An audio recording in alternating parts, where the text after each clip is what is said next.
તમને ખબર we men are so low maintenance in relationships. અમને તો બસ એ કીધા વિના ટેક્સ્ટ કે કોલ કરી દે, અમે તો એમાં જ ખુશ થઈ જઈએ છીએ.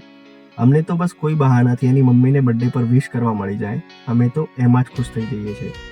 અમને તો બસ એ કોઈ બહાનાથી એની ફેમિલીને ઇન્ટ્રોડ્યુસ કરાવી દે, અમે તો એમાં જ ખુશ થઈ જઈએ છીએ. અમને તો બસ એ બિઝી હોય તો પણ સમયસર જમી લીધું ને એટલું પૂછે, અમે તો એમાં જ ખુશ થઈ જઈએ છીએ. અમને તો બસ એ કીધા વગર એથનિક વેરમાં એનો ફોટો મોકલી દે, અમે તો એમાં જ ખુશ થઈ જઈએ છીએ. અમને તો બસ એ રાત્રે કોલ પર ઓફિસ ગોસિપ્સ કરી દે, અમે તો એમાં જ ખુશ થઈ જઈએ છીએ. અમને તો બસ એ મસ્ત કપલ રીલ મોકલી દે, અમે તો એમાં જ ખુશ થઈ જઈએ છીએ. અમને તો બસ એ ક્યાંકથી મોડા આવ્યા હોય અને એનો ટેક્સ્ટની વન્સ યુ રીચ હોમ વાળો મેસેજ જોઈએ, અમે તો એમાં જ ખુશ થઈ જઈએ છીએ. તમારા માટે રિલેશનશિપમાં સૌથી ઇમ્પોર્ટન્ટ સ્મોલ થિંગ શું છે? કમેન્ટમાં જરૂરથી લખજો.